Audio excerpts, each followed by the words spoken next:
के सामने पूरी तरह समर्पण कर देती है, जो इससे कुछ ही मीटर दूर है।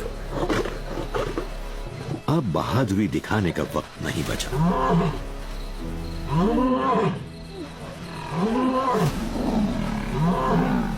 इंजा प्राइड जो चाहता था उसे मिल गया। उसने बेओबैब प्राइड को एक सबक सिखा दिया कि वो उसके बफलो से दूर ही रहे।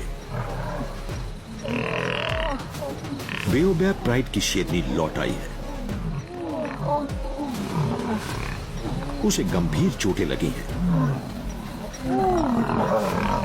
क्या ये खड़ी हो पाएगी?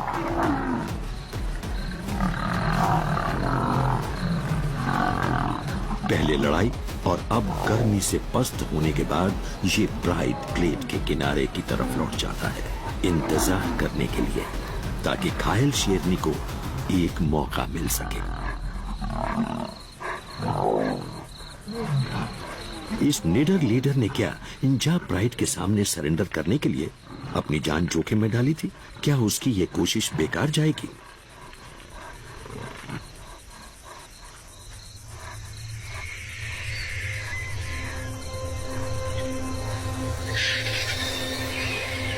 गर्मी बची खुची ताकत को भी चूस जाती है।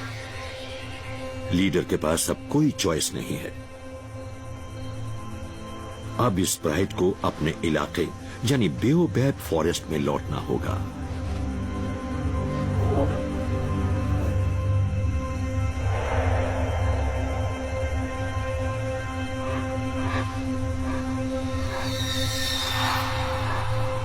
ये मां अपने झुंड और अपनी बेटी के प्रति अपने प्यार के बीच उलझी हुई है, इसलिए सबसे आखिर में जाती है।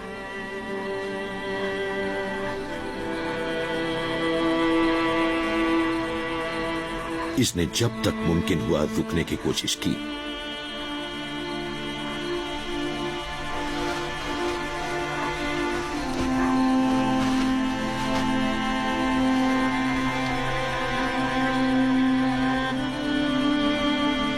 लेकिन आखिर गर्मी इसे चलने पर मजबूर कर देती है।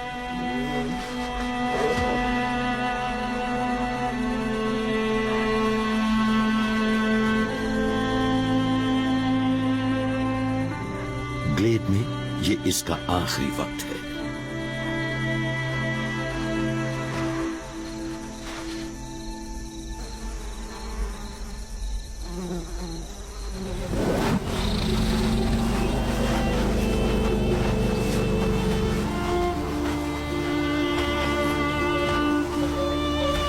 शांति फिर बहाल हो जाती है और इसके साथ ही ग्लेड की शेरनियां भी लौट आती हैं। कल ये अपने बच्चों को सही सलामत रखने के लिए यहां से गई थी।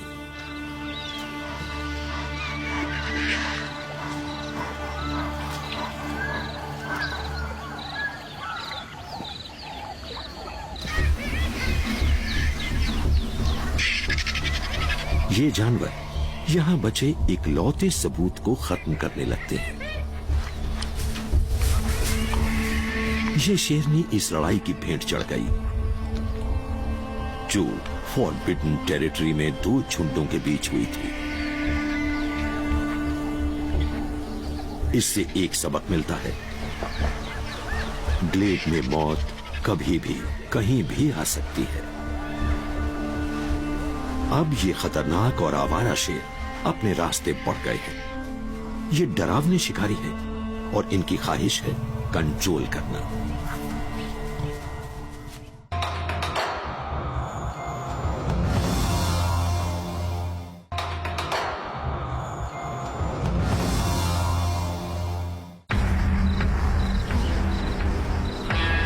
मेल्स के कोलिशन से ताल्लुक रखने वाले दो ताकतवर मेल्स ग्लेड में पहुंच जाते हैं। ये जब टीनेजर्स थे तब इन्हें इनके प्राइड से निकाल दिया गया था। अब ये अपने प्राइड्स और अपने इलाकों की तलाश में बफलो के पीछे पीछे चलते रहते हैं।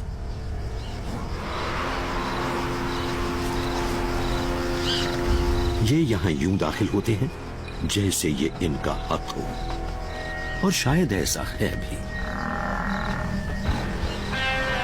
आमतौर पर शेरनियां ही शिकार करती हैं, लेकिन आवारा मेल्स का कोई झुंड नहीं होता और उन्हें खुद ही अपना पेट भरना होता है। तो ये कुछ बड़ा करने की फिराक में है। ये बड़ी सी बफलो काफी ताकतवर है, गुस्सैल भी और लड़ने के लिए तैयार भी।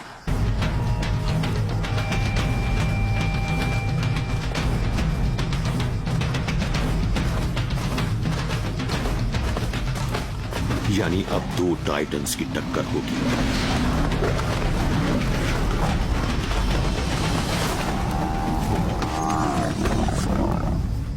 लड़ाई शुरू हो चुकी है। शेर बफलो के पिछले हिस्से पर हमला करते हैं ताकि इसके खतरनाक सींगों से बचे रह सके।